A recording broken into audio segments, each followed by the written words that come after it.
Eh bien bonjour à tous encore une fois, je suis en retard ce matin, excusez-moi vraiment pour ce retard. Bon après beaucoup de monde connaît mon retard légendaire, mais là bonjour cher Damien. Donc ouais, en fait comme on a eu des petites commandes ce matin urgentes, eh bien j'ai dû préparer les petites commandes, donc ça fait plutôt plaisir, hein. Ça veut dire qu'il y a des gens qui continuent à boire du champagne, donc voilà, donc je suis en retard, mais une promesse est une promesse. Eh bien écoutez, nous voilà dans les vignes et je vais vous parler du liage aujourd'hui. Alors le liage, c'est l'opération qui a lieu juste après la taille. En fait, on va fixer la baguette sur nos fils de fer. Coucou Stéphie, coucou Christiane, bonjour à tous, salut Manon. Donc on va fixer en fait notre baguette sur le fil de fer afin que la pousse se fasse correctement, tout au long de... Ah, j'ai encore du vent. Tout au long de la pousse végétative et voilà. Alors... Normalement, beaucoup, en fait, on fait une grande partie du vignoble juste après la taille, quand il n'y a pas de risque de gel. Mais ici, on est sur une parcelle gélive. Voilà, on est sur une petite parcelle qui s'appelle les zones. Une parcelle, en fait, qu'affectionnait mon grand-père. Il l'affectionnait le samedi matin parce que, regardez, elle est juste à côté de la route. Et le samedi matin, ça lui permettait de voir qui partait au marché, faire son marché le samedi matin. Voilà. Ça c'est pour la petite anecdote, mais du coup c'était une des vignes préférées de mon grand-père, donc forcément quand je suis là je pense toujours un petit peu à lui. On est juste d'ailleurs au carrefour, là vous voyez il y a une rue qui descend vers Dormans et de l'autre côté on est dans l'Aisne. Voilà, donc je reviens à mon liage. Alors bonjour Solène, voilà, bonjour Francky qui travaille chez moi depuis, excuse-moi je ne sais jamais, 2 ans. Voilà. Donc Francky il est chez moi depuis 2 ans, vous voyez. Et donc la difficulté à ce moment de l'année, c'est que vous voyez, il y a déjà plein de bourgeons et plein de feuilles et qu'il va falloir faire attention en fait quand on lit, de ne pas abîmer les bourgeons, de ne pas les faire, bonjour Fabien, de ne pas les faire sauter en fait en les mettant sur le fil de fer. Et franchement, c'est pas une étape facile parce que regardez, on va te regarder faire un... Voilà. Alors on a de la chance, on a des nouveaux outils. Après je vous montrerai un outil un peu différent qui sont électroniques, qui marchent à la batterie. Donc on va beaucoup plus vite, mais là comme les bourgeons sont sortis et les feuilles aussi, on prend plus. Voilà. Tu crois que tu mets combien de temps en plus par rapport à d'habitude? 2-3 secondes. Ouais. Et on n'oublie pas, dans une parcelle de meunier, puisqu'ici on est sur du meunier, dans une parcelle de meunier, on est à 9000 pieds, 9000 pieds hectares. Voilà. Ah vas-y, on te regarde. Attention, je te surveille en fait. Hein? T'as vu comment on arrive à surveiller ses salariés? On fait des petits lives Instagram. Ah bah voilà. Donc... une petite, on est dans ce qu'on appelle les fausses routes en fait, ce sont les dernières petites routes. Voilà. Dans les pointes. Allez, je te regarde.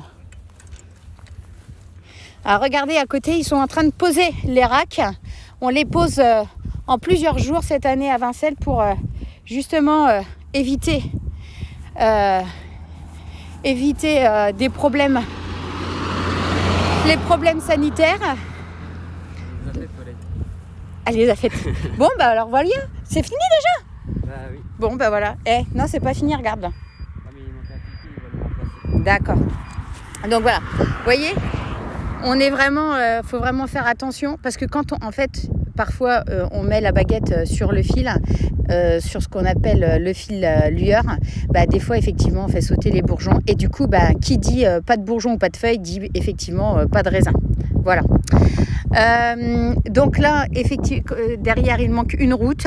Ils vont réinstaller le piquet parce que vous voyez, en fait, c'est aussi l'importance de repasser dans chacune des parcelles, c'est que parfois les fils peuvent sauter, les piquets peuvent sauter, et donc Rémi va remettre un piquet. On va te regarder du coup. Voilà, Rémi qui a intégré la maison il y a 3 semaines maintenant. C'est ça. T'es bien chez nous, ça va? Impeccable, ouais. Bon, ils te font pas trop de misère les 2 autres? Non, non, ça va. Bon. Pour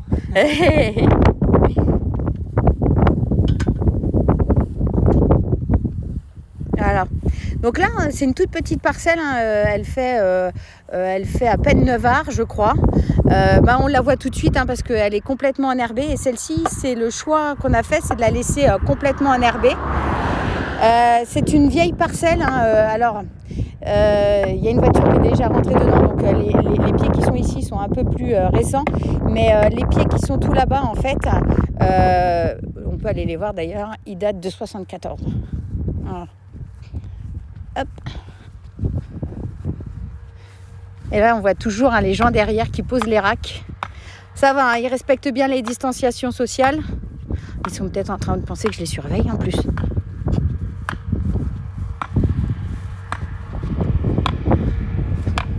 Voilà.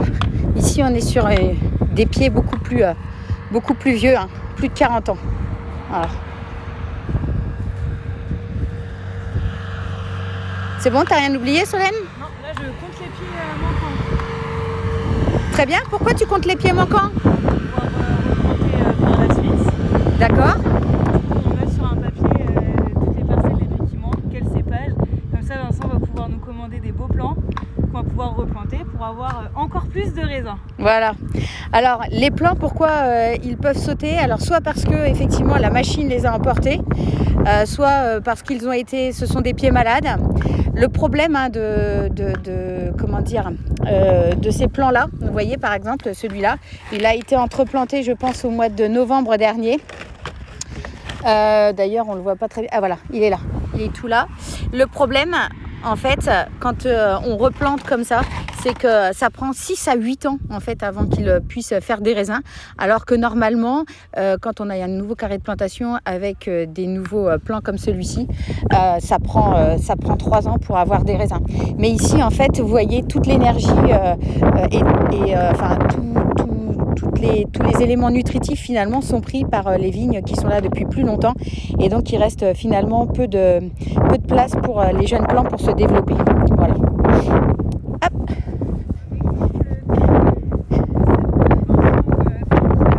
Arraché avec le tracteur. Les intercepts.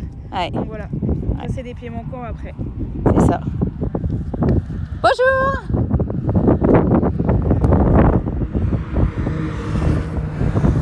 Voilà, voilà. Bon. Alors. Je vais vous montrer les racks en même temps. Hop. Alors du coup, je vais vérifier qu'ils font bien ma vie. Bonjour. Ça va?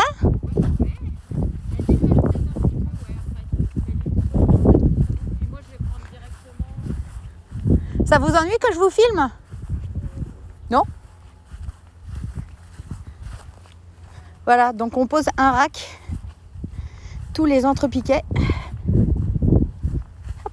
Voyez, je vous en parlerai un peu plus demain, mais c'est ce qui nous permet aujourd'hui d'éviter de mettre des insecticides. Voilà, on en met un tous les entrepiquets et après on en met un toutes les 5 routes. Alors là on n'est pas, si on est à 5 routes, parce que effectivement quand on arrive sur des bordures comme ça, il faut que on en mette un petit peu plus pour bien baliser le secteur. Voilà. Et donc normalement, hein, on est quasiment 80 à les mettre sur tous les hectares hein, de Vincelles. Je crois que c'est plus de 200 hectares. Voilà. Et là, on est obligé effectivement hein, de faire différemment pour respecter les règles du coronavirus. Voilà, enfin liées au coronavirus. Voilà. Alors, le piquet est remis là-bas. Je vous ramène là-bas. Je suis désolée hein, parce que mon programme a été un petit peu chahuté, mais c'est pour des bonnes raisons. Donc, je suis plutôt contente. Si vous avez des questions pour nos salariés, n'hésitez pas. Hein, je suis sûre qu'ils seront tout ravis de vous répondre. Mais vous voyez ici, on peut vraiment respecter hein, le mètre de distance sociale. Coucou Antoine. Pas facile, hein?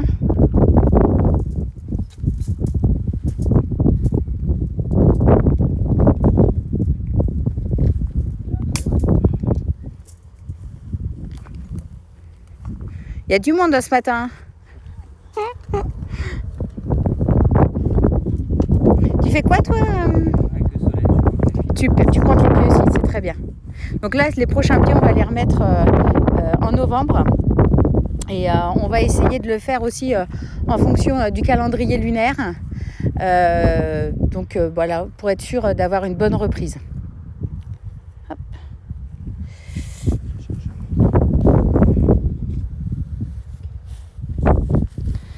Et alors ici, on n'a pas encore vraiment d'inflorescence sur les vignes. C'est une vigne qui est un peu plus tardive.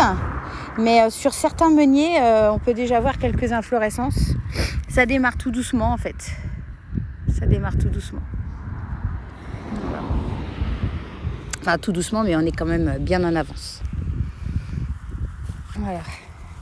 Donc vous voyez effectivement, hein, toute la difficulté, c'est entre les fils de ne pas casser les bourgeons.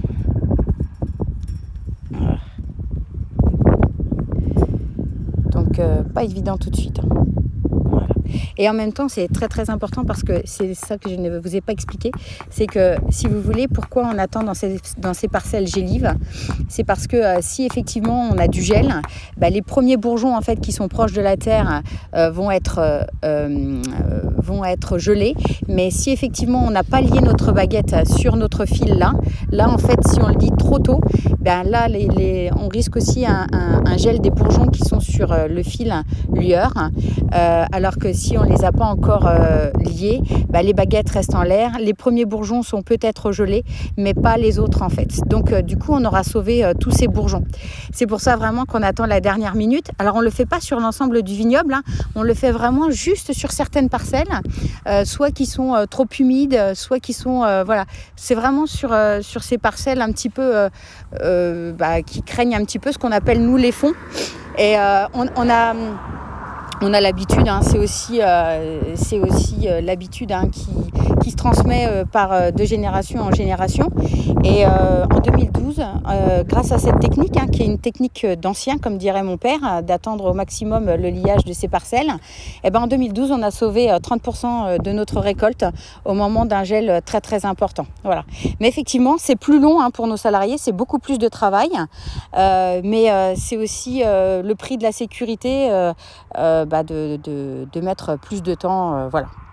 Et quand on travaille comme nous, hein, c'est-à-dire sans herbicides, sans insecticides et puis en réduisant au maximum le reste, c'est vrai qu'on perd du rendement, donc on ne peut pas se permettre d'en perdre pour différentes raisons en fait, parce que le rendement à la fin, quoi qu'il arrive, il va être plus bas que quand on est en conventionnel. Donc c'est pour ça que toutes les techniques qui vont nous permettre d'éviter au maximum la perte de rendement, on va toutes les utiliser, évidemment dans le respect de l'environnement, et ça clairement, voilà, c'est plus de travail. Alors oui, ça comment dire, alourdit plus ma facture salariale, si je peux dire ça comme ça, mais c'est très très important. Voilà. Alors, je pense qu'on va arrêter là cette petite vidéo. Je vous renvoie un petit morceau de paysage. C'est bien parce que je voulais vous parler quand même des racks demain. Je pense qu'on en parlera. Je verrai un petit peu, mais c'est vrai qu'on a plutôt envisagé au départ de faire de la dégustation. Mais les racks, j'ai été prévenue hier hein, que je devrais aller en poser demain. Donc voilà, allez, un petit morceau de paysage. Regardez des gens travailler. Là-bas, on a Francky. Oups. Ah, tu vas finir de lier? Non, je sais pas. Je crois que ça sera réparé dans, je dirais 2 minutes. Je sais pas. Bon, alors on attend un petit peu alors. On va attendre pour voir le liage, comment depuis d'autres personnes nous ont rejoints. Je peux montrer le manuel aussi si tu veux. Ah, ça peut être sympa, ouais. Je peux montrer les deux. Ouais. Parce que c'est vrai que maintenant on va vraiment beaucoup plus vite qu'avant. Hein. À demain, Christiane. Mais on va. Hop. Voilà. Allez. Je vais mettre les deux. Hein. Waouh. C'est ça hein, l'apprentissage. Hein. Tout est technique. C'est important. Très important. Parce que si le matériel est en panne, tu peux quand même travailler. Et voilà. Comme les anciens. Exactement. Alors, à 1 minute, je pense. Déjà, la différence entre ça, la pince à manuelle Ouais. de nos grands-parents Voilà. et les pinces électriques qui ont quoi, 10 ans? Ouais. C'est un petit peu Ouais. plus. Ouais, non, une dizaine d'années. Ouais. Donc ça avec la bobine sur le côté et ça avec la bobine devant. Ouais, c'est ça. Voilà. Sachant que ouais, c'est moi qui les ai achetés les pinces à lier, donc ça fait une dizaine d'années, c'est ça. Ouais, ce serait comme les sécateurs. Voilà. Parce que ça, c'est un outil qui est assez coûteux en fait. Hein. Alors après, effectivement, on gagne du temps toute l'année, mais voilà. Alors ce que je vous ai pas dit, c'est effectivement comment dire, la surface pour laquelle on attend vraiment la dernière minute. On doit être à pas loin d'1 hectare en fait sur les 8, ou qu'on va vraiment faire de cette manière, c'est-à-dire que bah ouais, ça va prendre plus de temps. On va faire bien attention aux petits bourgeons. Honnêtement, on en casse quand même. C'est pour ça que c'est un peu embêtant. Alors on va pas en casser beaucoup, mais voilà. De toute façon, il faut être minutieux, exactement. Tout à fait. C'est bon, alors, du coup, allez, on y va. Allez, on va montrer les deux techniques. Donc déjà la technique récente, on va dire ça comme ça. Ouais. Donc, alors moi ma technique c'est que je prends le brin avec le doigt, ça évite que je mette mes grosses paluches dessus et de casser le brin. Et elle fait même du bruit quand on travaille pas depuis longtemps. Donc là je vais mettre un lien là et là je vais mettre un lien là. C'est une machine de patron ça. En fait, elle te dit dépêche-toi, C'est tu. ça, exactement. D'accord. Si je l'utilise pas pendant 30 secondes, elle bip. Alors là, voyez, du coup, regardez. Voilà. Là admettons j'avais mon petit bourgeon comme ça, donc je le prends pour le mettre de l'autre côté pour pas qu'il s'abîme. Je vais mettre un lien là et un lien là. Alors 3 normalement c'est pas trop bon, mais faut essayer que le brin soit au maximum collé au fil. Parce que là vous voyez. c'est pas très Normalement, évident. tu aurais dû faire De côté. dans l'autre sens, mais Ouais. bon, c'est pas grave. Allez. Pareil. Hop, je remets un là. Donc du Voilà. coup vous voyez ça va très vite. Et là, vous voyez, toutes les feuilles, tout ça vont pouvoir pousser droit, tranquillement. Enfin, on va les remettre de plus en plus droites au fur et à mesure. Mais effectivement. Ouais. Toujours le petit doigt. Un là. Un sur la fin. Ah, la petite baguette est prête pour toute la saison. Alors du coup maintenant je vais Allez, vas-y. vous montrer le manuel. Donc je vais l'éteindre parce que sinon il va me crier dessus parce que je Ouais. travaille pas. Alors, vous allez voir que c'est beaucoup plus long comme on faisait avant. Voilà. Donc il y a un petit peu d'air autour. Ouais. Donc déjà je vais mettre un lien là pour pas que ça fasse le dos rond. Donc je vais faire un tour, voire parfois on fait même 2 tours pour bien que la baguette tienne. Bon, des fois les baguettes sont pas très droites donc ça fait un peu des dos ronds. Et voilà, et on coupe le C'est beaucoup plus long, hein.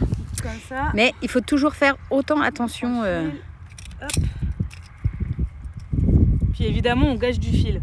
C'est vrai que ça c'est pas très écolo parce que regardez on fait ça et hop on coupe toujours le petit bout Ouais. qu'on laisse tomber par terre donc c'est pas. Hop. Alors là on fait attention, regardez là vous voyez bien que la petite feuille elle est. On va essayer de la passer comme on peut, comme ça. Hop. T'expliques super bien, quoi. C'est vrai. Ouais. J'ai peut-être fait preuve dans une autre vie. Ouais. Et hop. Voilà. Ou alors c'est parce qu'on t'a bien expliqué au départ et du coup c'est ça. Voilà. Technique, si je vais pas faire derrière. Donc là, je pense à bien le lier du bon côté, pas comme tout à l'heure. Hop. Et vous voyez, ça prend quand même beaucoup plus de temps. Donc quand on vous dit, c'est vrai que la plupart du temps, hein, ce qu'on lit vraiment, en fait, il y a que les bourgeons sont pas sortis, donc c'est vraiment plus facile. Là, c'est vraiment parce qu'on est en fin de période et voilà, on respecte la technique des anciens par rapport au gel. Voilà, j'espère que j'ai pas été trop décousue dans cette vidéo, mais c'est vrai que c'était un petit peu, j'ai beaucoup couru ce matin, mais j'espère que vous avez pu comprendre ou en tout cas voir et profiter voilà, de cette pratique viticole. Voilà, on est de moins en moins à attendre hein, finalement que la baguette comme ça hein, et des feuilles, etc. Parce que c'est vrai que c'est plus long et c'est plus embêtant. Mais voilà. N'hésitez pas en tout cas si vous avez des suggestions, hein, moi je reste vraiment à votre écoute.